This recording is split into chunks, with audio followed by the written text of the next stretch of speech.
guys, once again welcome back to my YouTube channel Medicure Buddy. Once again I'm back with another session of rapid revision of gynecology in which we are going to discuss an extremely important topic from PG point of view and that is vaginal prolapse. हम vaginal prolapse scratch से discuss करेंगे and I'll also tell you the important questions जो कि PG point of view से important है.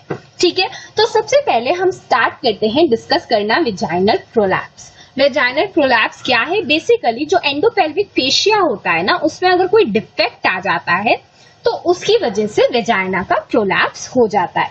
अब vagina जो है उसमें दो वॉल्स प्रेजेंट होती है, anterior wall and posterior wall. ठीक है, एंटीरियर वॉल जो होती है वो दो पार्ट में हम इन दोनों चीजों को समझेंगे. ठीक है, anterior wall and posterior wall. तो पहले हम एंटीरियर वॉल की बात करते हैं. ठीक है, वजाइना के एंटीरियर साइड क्या क्या प्रेजेंट होता है? सो बेसिकली ब्लैडर प्रेजेंट होगा, यूरेथ्रा प्रेजेंट होगी. ठीक है, तो यहां पर अगर देखिए मैं आपको इजीली समझाने की कोशिश करती हूँ. देखिए यूट्रस होता है, उसके नीचे वेजाइना वाला पार्ट है. ठीक है, और आगे होगा ब्लैडर. ठीक है, ये ब्लैडर है. मेरा डायग्राम बहुत ही ज्यादा वियर्ड है but I think you'll be able to understand. तो अगर अपर 2/3 ऑफ वेजाइना का प्रोलैप्स होता है तो सिस्टोसील डेवलप होने की चांसेस या सिस्टोयूरेथ्रोसील डेवलप होने की चांसेस होती है. ठीक है, अगर लोअर 1/3 ऑफ वेजाइना में कोई दिक्कत आती है, प्रोलैप्स होता है, तो यूरेथ्रोसील उसके साथ यूरेथ्रा का भी प्रोलैप्स देखने को मिलता है. ठीक है, यूरेथ्रोसील कैन बी ऑब्जर्व्ड. अब अगर हम पोस्टीरियर वेजाइनल वॉल की बात करें तो आप ही सोचिए, यूट्रस है. ठीक है, यूट्रस है, वेजाइना है, इसके पीछे क्या क्या चीजें हो सकती है? रेक्टम होगा, ऑब्वियसली रेक्टम होगा. ठीक है, उसके अलावा क्या होगा? जो इंटेस्टाइन्स है वो होगी, जिसको हम इंटेरॉन टर्म से जान सकते हैं. ठीक है, तो अगर अपर 1/3 में प्रॉब्लम होगी तो एंटेरोसील होगा, अगर मिडिल 1/3 में प्रॉब्लम होगी तो रेक्टोसील होगा. मतलब बेसिकली जो रेक्टम है ना उसका हर्निएशन हो जाता है, वो भी बाहर आ जाएगा साथ में. एंड लोअर 1/3 में प्रॉब्लम होती है तो लैक्स्ड पेरिनियम आपको ऑब्जर्व होगा. ठीक है, अब हम आ जाते हैं सबसे इंपॉर्टेंट पार्ट पर and that is the vaginal prolapse का मैनेजमेंट. ठीक है, तो देखिए क्या क्या प्रॉब्लम हो सकती है वो हमने देख लिया. सबसे पहले हम देखते हैं कि अगर किसी पर्सन में एंटेरोसील हो जाता है तो आप क्या करोगे. There are these words: Moschcowitz repair, Halban repair and vaginal repair, जिसके लिए मैककाल कल्डोप्लास्टी टर्म यूज किया जा सकता है.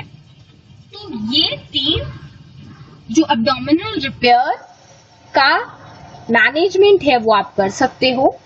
रेक्टोसील और लैक्स्ड पेरिनियम की अगर हम बात करें तो हम पोस्टीरियर कॉल्पोपेरिनियोग्राफी का प्रोसीजर यूज करते हैं.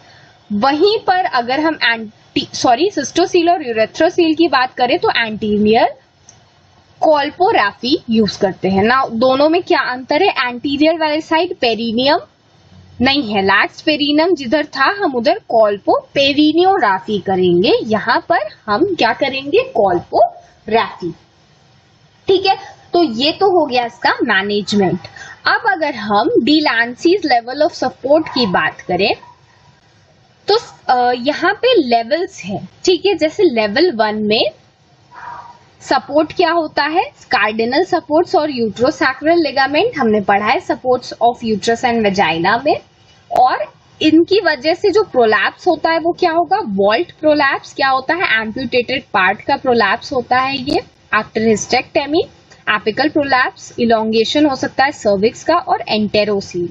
तो एक बहुत इंपॉर्टेंट चीज यहाँ पे क्वेश्चन में पूछा गया है दैट जो कार्डिनल लिगामेंट होती है ना या फिर यूट्रोसैक्रल लिगामेंट, उसके मैल फंक्शन से वॉल्ट प्रोलैप्स होता है. बहुत इंपॉर्टेंट चीज है, लेकिन वो इलोंगेशन ऑफ सर्विक्स भी कॉज करेगा. ये चीज आपको ध्यान में होनी चाहिए. ठीक है, लेवल 2 की बात करें तो middle 1/3 of vagina, arcus tendineus fascia of pelvis and arcus tendineus rectovaginalis. इसकी वजह से कॉज क्या होगा, सिस्टोसील और rectocele, which is very obvious. Lower 1/3 की अगर हम बात करें तो यूरेथ्रोसील या फिर लास्ट पेरिनियम।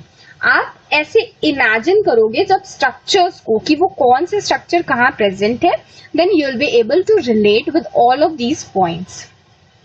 ठीक है, so friends, this is it about today's session in which we have discussed the vaginal prolapse, its classification, its management and also the levels of vaginal prolapse. I hope I made you all understand. अगर आपको कोई भी doubt हो तो आप मुझसे comment section में पूछ सकते हो। फ्रेंड्स, डेली मैं आपके साथ गायनेकोलॉजी का एक टॉपिक शेयर करती हूँ and that also from PG point of view.